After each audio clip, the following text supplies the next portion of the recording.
Stick, stone, stick and stone together.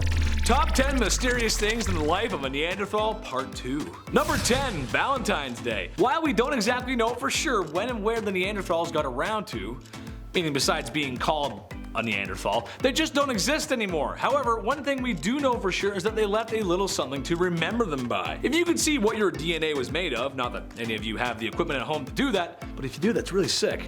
But if you looked into your DNA, you might find some cave dwellers in there. And no, I'm not talking about boogers. That's a joke with inside a joke and then another joke. I'm out of breath. That's right, we shared DNA with the Neanderthals. Why is that? Well, way back before MTV had a Throwback Thursdays, Homo sapiens and Neanderthals might have been doing like they did on the Discovery Channel, if you catch my drift. Oh yes, that's right, we saw those large foreheads and said, champagne back in my cave? Where the devil's dance on the bedsheets commenced. Parked the car in the garage, Mary had a little lamb. Not sure if that last one was a euphemism for the deed, but heck, I'm gonna run with it. I wonder whose else DNA we share. Number 9, paintings of Magura Cave. Located in a cave in what is now Bulgaria, you will find something interesting. No, not stockpiled Soviet weapons prepping for the coming conflict that's looming over Eastern Europe, but cave paintings. I find these really fascinating actually. Basically, some Neanderthals were feeling artsy one night, probably after shacking up with some weird people with smaller foreheads, and decided to paint on the walls and possibly even tell a story. The paintings depict men and women hunting animals and dancing around the fire. It is estimated to be between 4,000 to 8,000 years old. Obviously we can't be 100% sure of who done it, but still, cool nonetheless. I always like to see it as those paintings are older than everything, and have seen everything. Like when we were discovering flight, those paintings were just big chilling. And that's a weird way for me to think about things, but I don't know, it's kind of weird to think those paintings have been there for that long. It's crazy. Number 8, bury the unliving. A tradition practiced all over the world and by pretty much everyone is when somebody croaks, you give them a nice place to rest in the ground. However, it makes you wonder where the origins of this practice came from. Who was the first humanoid to go? Yes, dirt nap. Perhaps it was the Neanderthals, as some studies suggest that Neanderthals were burying their deceased, and even marking graves with flowers, just like we do today. Doubt they poured one out for the boys, but still, pretty cool to think that the homeboys were getting some gangster flowers at their funeral.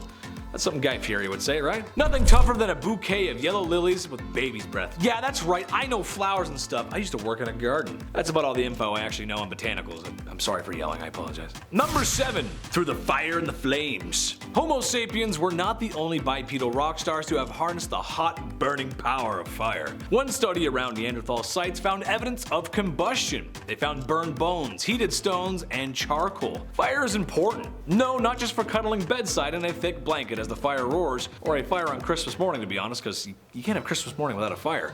But perhaps most important is that fire cooks food. Imagine the Neanderthal's reaction when he roasted a hunk of meat over the fire and took a taste of that sweet meat. Man, now I want a steak all of a sudden. A purpose you might not have thought of, however, was creating tools. Pitch was used as glue to bind stone tools. The pitch was made through burning tree bark.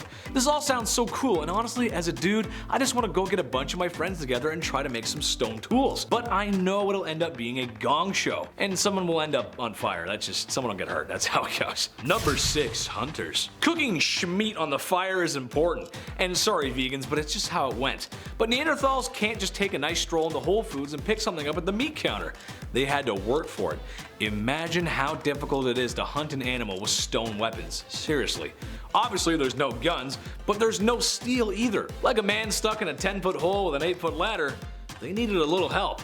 Hunting required multiple hunters to effectively track and take their target, especially if it was a big bad woolly mammoth. I don't even know how you'd kill one of those with a stone tool. But there's evidence that suggests that the Neanderthals had knowledge of advanced hunting techniques and may have been aware of reindeer migration patterns and moved with them. I respect the people who came before me and their hard work, but gathering food for us is hard too. I mean, you gotta get out of bed, then you gotta go to the store and line up, and oh, have you seen the price of bacon lately? Oh, now that's tough. That's really tough. Number 5, Call of Duty Squeakers. Every young man in their lives has been through this cycle. Well, 2 if we're talking Call of Duty. Not pleased with the current game, hype builds for the next. You play the next, have fun, and then it's no longer fun. And thus the Call of Duty cycle is complete. Now, if you've been around the Call of Duty as much as I have, then you probably were playing much younger than the ESRB would have recommended for you. And that means young men with voices that are a few octaves higher than normal. Call of Duty being the friendly environment that it is, you got made fun of for it. Play long enough though, and you become the villain, where you now make fun of those who've yet to reach the desired octaves. Well, what if I told you that Neanderthals wouldn't fare too well in a Modern Warfare 2 lobby? I know, right? Who would have thought? As their voices were high-pitched. Yeah, that's right. Judging from their shape of their throats and chest, it's speculated that their voices would have had them put their mics on mute in order to avoid such ridicule. Can you imagine a bunch of ooga booga men like, ooga booga, ooga booga? That's what they sound like, it's crazy. Number 4, the rule of 2. Despite being large-browed, tough creatures with apparent high-pitched voices during the ooga booga around the fire, this was not enough to stop the almighty, the all-powerful Mother Nature. Based on the ecological rule that two species cannot occupy the same niche at the same time, Homo sapiens began to come out on top. It's almost like nature follows the same kind of rules that a certain hooded Sith follows.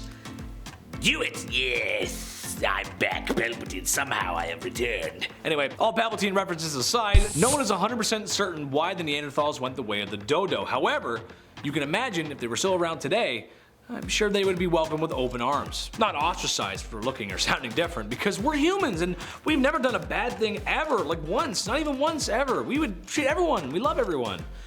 That's why we're awful people. Number 3, red-haired artists. Due to their location and environment, some scientists suggest that Neanderthals had fair or pale skin with reddish hair. Just like that weird kid at the back of every class who, after watching any hip-hop movie, decided to download that persona. And when given the chance to present a project in class, it went something like this. Hairy Neanderthal standing in a tall mall bathroom stall with lemon halls with a basketball, starting a speech with a sudden draw, about to crawl, the face into a porcelain bra, boxing Barbie doll. Yeah, you know the guy, it sounded something like that.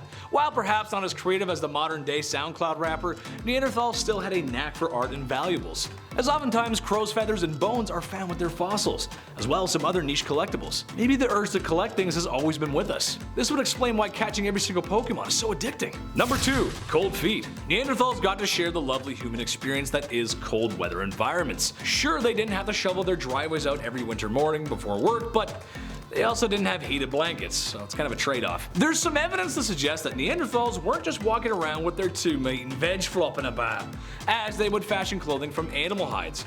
If animal hides and guts can keep Luke Skywalker warm on Hoth, then it could work out for our highbrow friends.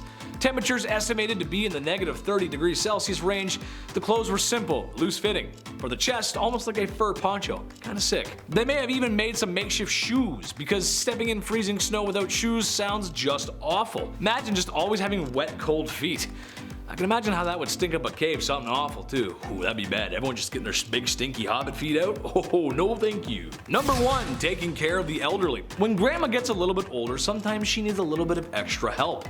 Your bones just don't work the same when you're 75 compared to 25. Neanderthals were decent folk and helped their elderly. Elderly being close to late 30s, because truth be told, you ain't got much time back then. One fossil found suggested that after losing a limb early in life, this person was taken care of. Well, that's really sweet. Well, to balance out all that sweetness, sometimes Neanderthals practice cannibalism. And, you know, Uncle Jerry's been sitting there and, well, I just can't help but think how hungry I am, and there's no food in the cave, and, well, he's starting to look like a delicious hamburger. Nice. Yep, that's right, poor Uncle Jerry. These were rough times. You had to do what you had to do. I mean, come on, Grandma's missing an arm over there. She needs to eat. That's gonna wrap it up for me today, guys. Make sure to like, comment, and subscribe here at Bumblebee. And if you too want to see me rap again, then check out my socials linked down below. I've been your host, Big Ched, and stay sweet, my little honeybees.